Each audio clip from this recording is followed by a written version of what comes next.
Hello students, you have gone through the syllabus in the video lecture. I hope you might have taken screenshots. The syllabus will be useful for you to take the references in the distance learning process, learning process. So it will help you to be in touch with the syllabus. In our syllabus, it is our most important thing that has been included by the Board of Studies in English is reading ability and reading skills. See, we have various types of objectives in our reading process. Reading is a type of a process. Aptly, very suitably, it is called as reading ability and reading skills. Reading ability, it stands for the ability to read, means it stands for the proper understanding of the alphabets that are printed in front of you, pronunciation and identifying the words pronunciation, sentence pronunciation. At the same time, ability to read, means you are able to read what is printed on a piece of paper. That is reading ability. Out of these ability, we need to develop reading skills. So it's a type of a journey from reading ability to reading skills. How we can go about? See, reading is a type of a process. Your eyes move on the sentence or the printed matter in front of you. What you process is by having an eye span.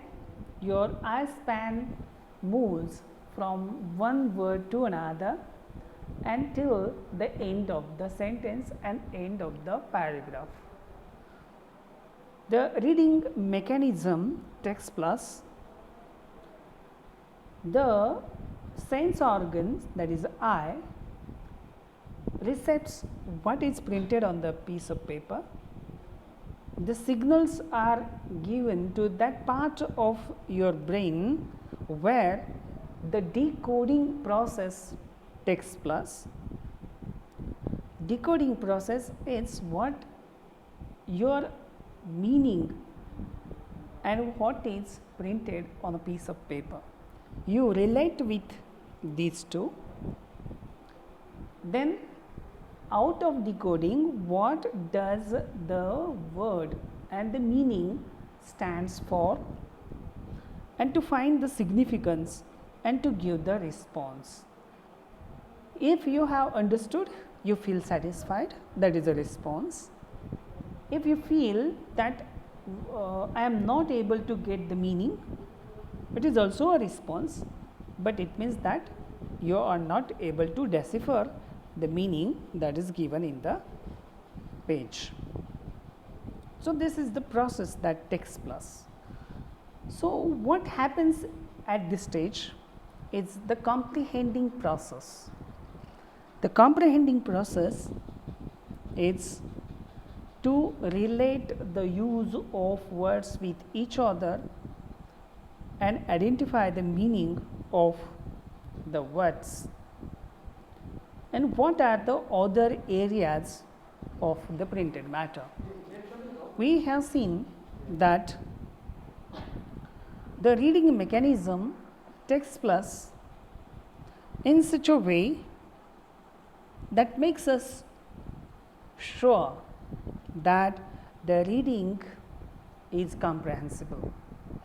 It's a mechanism. That mechanism tells us if you are able to comprehend the meaning of the significance of the meaning, the use of words, the use of style, at the same time the use of other style and structure of the sentence, and the point of view and the approach behind the writing.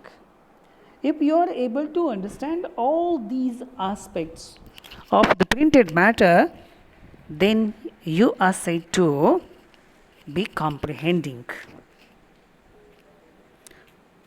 Comprehend it, the term involves lots of things to be comprehended. As we have seen, reading is the process. This process takes place with the help of, say, our pre-acquired linguistic skills. You relate the words. You relate the words with certain meaning. The relation of the words and the meaning is judged on the basis of your pre-existent meaning of the words. So, your earlier knowledge of words also comes into play in the deciphering of any type of a new reading.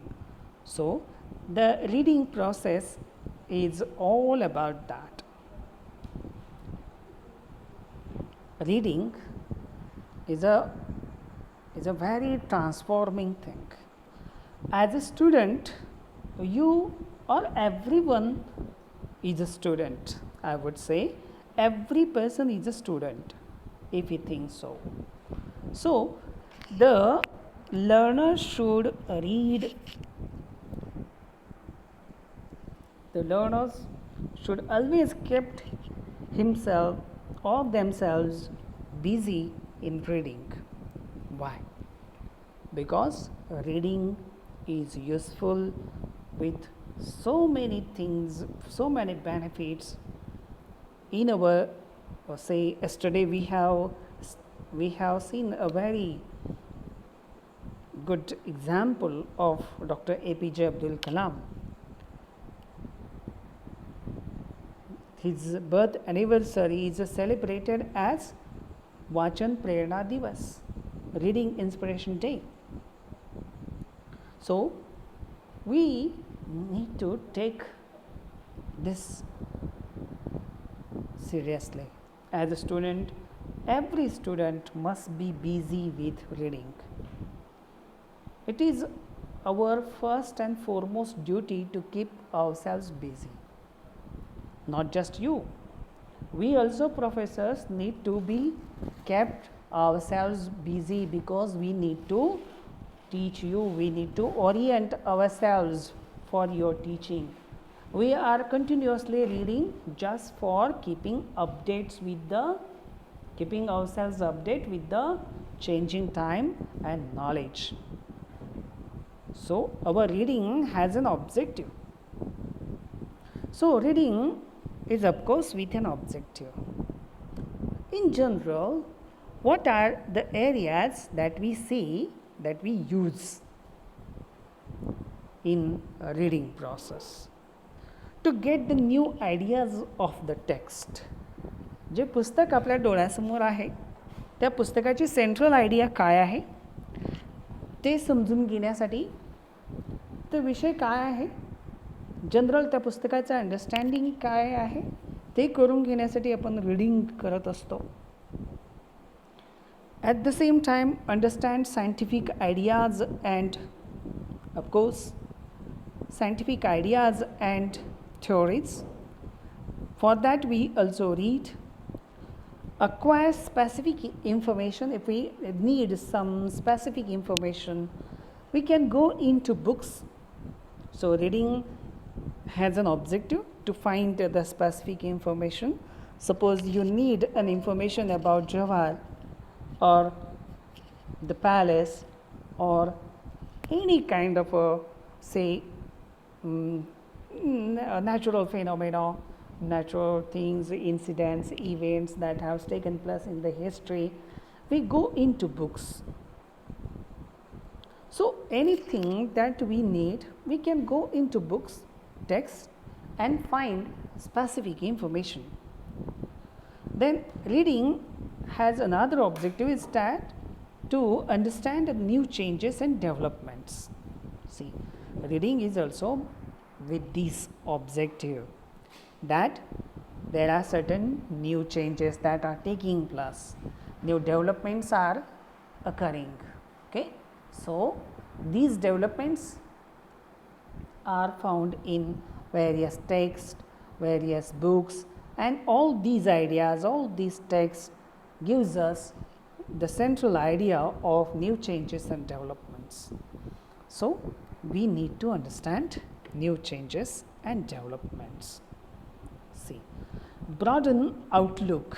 So reading is also useful to expand your knowledge boundaries, your entire outlook of your say mind, your cognitive skills, cognition, mental, okay, skills, and that is what, to expand your information boundaries, knowledge boundaries, your cognitive boundaries,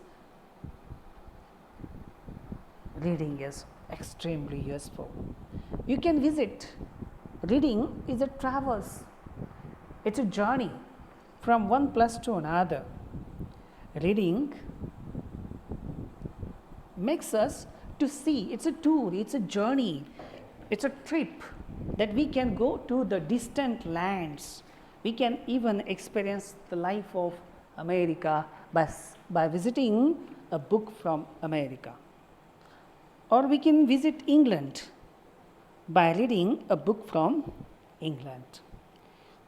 The novels and the dramas, are portrayed in such a beautiful way that makes you to visit these distant lands. So it takes us far away from our native land to a distant land. It takes us, it expands our visit and experience, and that is what reading is always useful, to broaden one's outlook. Then reading is useful to discover the writer's viewpoint. See, if there are some philosophers, there are some, say, those who write some different ideas, thoughts. What are their ideas? Suppose every day we have editorial page in the newspaper.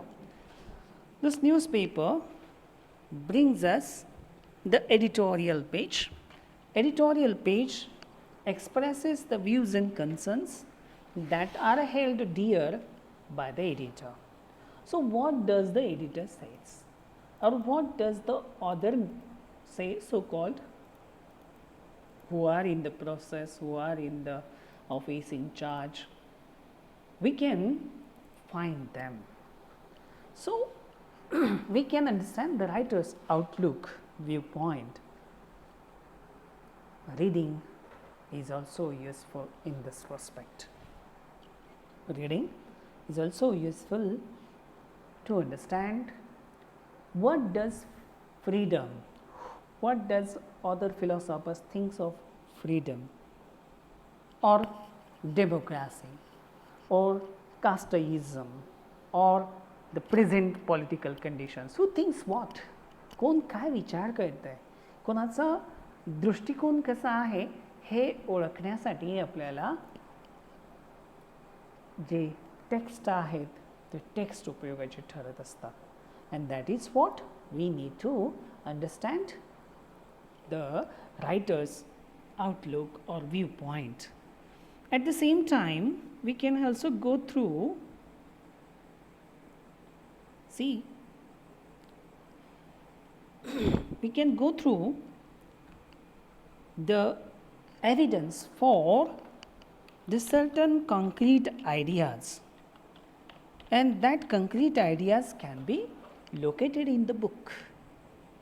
Finding evidence for once what is supporting, what matter is supporting, what statement is supporting to what. So, we can identify them in the course of the reading and text. It is definitely extremely useful for our so called understanding. Okay. So, finding evidence for one's own point of view, reading is done. Okay. So, like this we have reading with certain objectives. Next we have the types of readers. See the types of readers. See, as per the speed of reading, we do have the slow readers, medium readers, and fast readers. If we go through the as per the speed, we will understand that the slow readers are reading near about 50 words per minute. If he is able to read just 50 words per minute, such readers are called slow readers. If the readers are able to read more than 100 to or around 200 words per minute, such readers are going to be called as medium readers. Then there are fast readers. Okay, fast readers are able to read more than 200 words per minute. So, we have these types of readers that we see. Okay. So, as per the speed of the reading, we have slow readers, medium readers and fast readers. See. Then, of course, the next important point that we need to see is the types of readings. Now, reading, types of readings. There are some readers. As per reading, we have the types of readers. Okay. So, what are these? If you go through this, you will understand that reading is done with interest, certain interest, and we know that reading as per interest is done for entertainment process. Reading is for entertainment. To get ourselves entertained, reading is done. If we see, we just want to enjoy what is given there. So, it stands for entertainment. To get entertainment in the old, say, as we see near about 200 years ago, 300 years ago, we don't have the facility of moving pictures. So, reading was the only source of entertainment.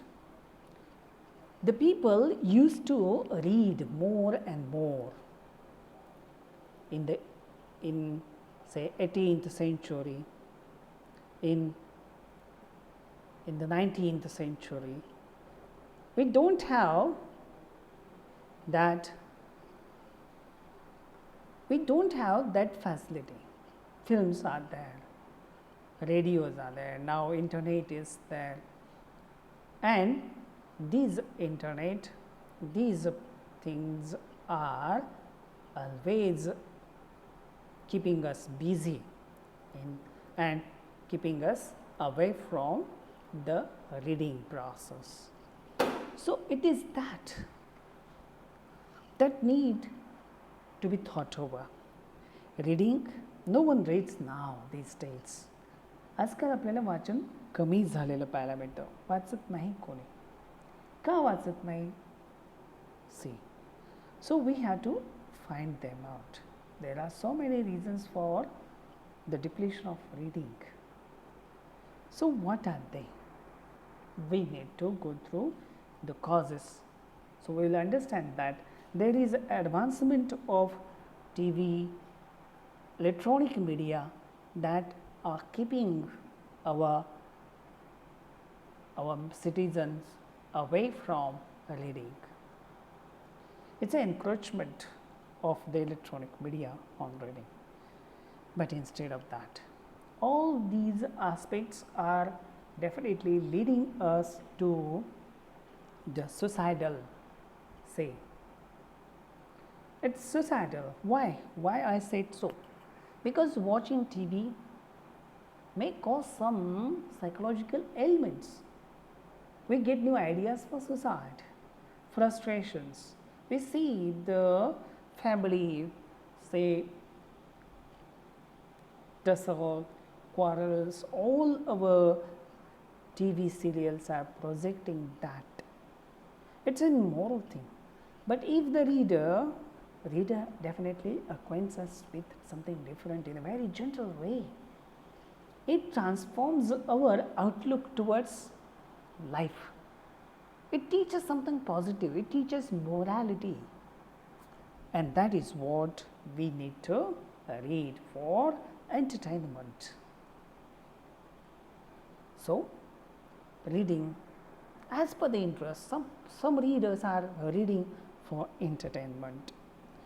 Then readers are reading for education or to study. Just like you read for your education, for your study, to prepare for the exams, to prepare for various types of competitive exams. So, your education and study is an objective. Then reading for research, if you try to find out something different, to find out your interest and your areas, so it stands for research. Reading just to pass the time. We have enough time, so you read just to pass the time. So reading is for passing the time. Reading for knowledge. There are some readers who go through the reading, who read to get the knowledge. What is there in the books? What is there in these books? एका विषयाच्या क्षेत्रातील पुस्तकामध्ये काय आहे? मला ज्ञान पाहिजे, इतिहासातील पाहिजे, जिओग्राफीचं पाहिजे, पॉलिटिक्समधलं पाहिजे, अर्थशास्त्राचं पाहिजे किंवा इतर कुठल्याही क्षेत्रातील असेल, त्याचं ज्ञान मला हवं आहे. आणि ते ज्ञान मिळवण्यासाठी we go into books or we go on visiting. Okay, we practically visit, but reading is also done for experience. Okay, see, reading takes you on a visit, on a tour. So reading is for experience. It gives us, the book gives us an experience, and that experience is very rich in vast. So reading is for experience. So with these, definitely these are the very preliminary things that we are dealing with here. So see you in next lecture. Thank you.